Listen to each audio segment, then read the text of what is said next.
Hi everyone, welcome back to Eclectic. Today I wanted to talk about the morning show on Apple TV. I watched it last week. This is going to be a spoiler, so yeah, beware. I thought it was so well done because it shows the many layers of abuse, and in this case abuse of power, and they have different types of, a wide range of narcissists there, because it's about a morning show, with news and all that. And Jennifer Aniston plays Alex, and I don't remember the name of the actor, but he plays Mitch. And at one point they even mentioned the charming narcissist, and they're referring to Jennifer Aniston's character. Mitch is the one that is abusing the power, and so he presents himself as very kind and nice and charming as well, and very like father figure kind of type of person. And it's very interesting because this shows for real what it's like. I mean, I see it in my practice. We see people that believed in the person that ultimately ends up abusing them. So they believe and they love this person as if were like father figures, best friends, or bosses. Sometimes they're bosses usually, or doctors even, or professors, teachers. And you can see it in this show how there's one of the victims, and she was vulnerable, which is, by now this is when you're most vulnerable. That's when it's more risky, and you are exposed to these types of predators. So she was very vulnerable, so she ended up going to his apartment, and that's when it happened. So she froze for a while, and then they silenced her by giving her a new job, a better paid job, and she just didn't talk. So, and you see how not talking, not having a good support system, not having a family that backs, that has your back, or not being able to talk even with a therapist, the destruction these types of abuse can cause in people. And it's very well done, this show. I think it's on Apple TV. When you watch this, you're thinking, oh, maybe this is not true, who knows. But then you see what happened and the monstrosity of his behavior. But it's not like, okay, this is night and day and he was hidden, covertly evil or something. No, it's so like subtle. And that's why I like this, because that's real. It's very subtle. You don't see it coming. And like, this girl went to the apartment because she trusted this person. She admired him. He was, the America's dad on TV every day, every morning, and he was charming and nice. So it's very well done, and I recommend this. And if you're interested in reading research papers about narcissism, Elsa Roningstam is one of the top researchers on narcissism, and she explains that in her publications and papers that they present themselves as maybe shy, quiet sometimes, and other times as assertive and exploitative, and like they don't care about other people and they're aggressive, and other times just charming and amazing and good people. This actor, and I can't remember his name, but he's very, very, he looks like a nice guy, and you would never think otherwise, right? But he does this, and then the day after, and they see each other, and the victim says hi, and then he just and goes away like nothing happened. And that's when she just breaks down and doesn't know what to do, and the effects of the trauma you start to see in her the effects of the trauma. And then she doesn't have any support system, so, and anybody to talk to. But then they silence her, offering her this big job. So it's so well done, I think, and it's very realistic, and that's how it goes.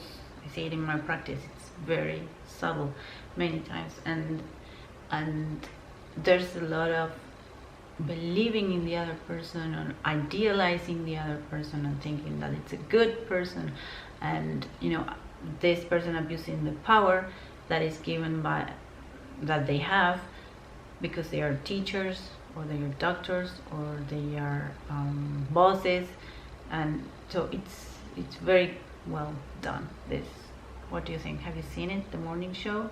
Let me know if you liked it and what you thought about it.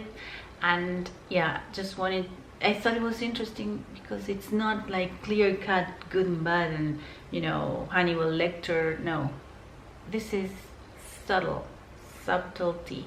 That's characteristic here, and it's good to know this. You have to know that it's not so, oh, this guy is a bad guy, you know. No, he's married, he has 2 kids, he's nice with his kids, he's a good father, seems to be, and then he does this, you know, and totally exploits people, and it ends with him looking at the camera like saying, whoa, I am a monster, you know. Something like that. That's the look he has. But that doesn't make much sense because narcissists don't do that. They usually don't assume that, because it's part of the disorder. You know, they're not equipped to you know, assume their responsibilities. So yeah, but it's interesting to see how the show continues, season 2. I think it's interesting to know they can present in many different ways, you know, charming, not charming, extroverted, introverted. I had one comment in my Spanish channel. One person said, oh, but I'm introverted, so then I must be a bad person, I must be narcissistic. No, you know, they can be extroverted, introverted. That's a complete different thing than MBTI, Myers-Briggs type indicator that you have, type of personality that you have. It doesn't have anything to do with if you have a personality disorder or you don't. So being introverted, extroverted, that's not what we're talking about. Papers, investigations, everything shows that they present themselves as different people, you know, like not the same person as different people, but you can see narcissistic people that are pathological narcissists that are more charming than others, nice, you know, others that are shy and quiet and timid, and but they are narcissists. And so the criteria for diagnosis, one of them, you know, grandiosity, lack of empathy, we all know that, but there's one that is very present, it's very present in the show, and that's interpersonal exploitation, where they take advantage of people and they don't do anything in exchange. Even they don't, just, you know, they just exploit people, and that's what it is. And you see it so clearly here, and how their behaviors are self-serving. It's all about themselves. You see that too. It's one of the criteria as well that we use to diagnose or to see if we're dealing with a pathological narcissist. So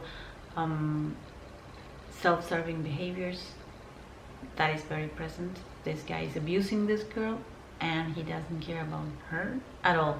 And then you see Darvo, because deny, abuse, reverse victim offender, where he accuses her of wanting a job, but that's the greater mechanism that is behind or sustaining these behaviors. You know, the top CEO of the network, the director, he silences routinely victims of Mitch, this character, with better jobs. So he routinely gives these victims better jobs, and they are silent, but they need the job to survive. So many of them are silenced by that, but they are like, it's before and after, they feel awful with themselves. It's like they changed forever, and they're traumatized actually, you know, and they don't treat it.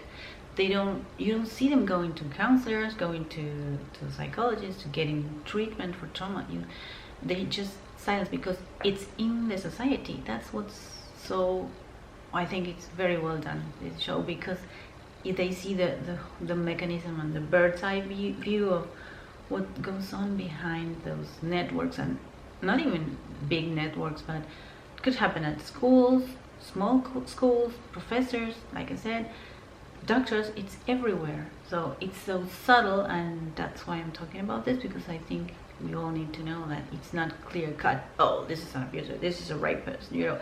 No, it's subtle, and it's very like people go into these things thinking the person is good. That is, like Elsa Runningston says this, they can be charming and nice, and you don't know, and they seem good people, and so yeah, it's that I think it's a good show to watch. That's all I wanted to say. So that's it for today. Let me know what you think about this, and I will see you soon. Thank you so much. Bye bye.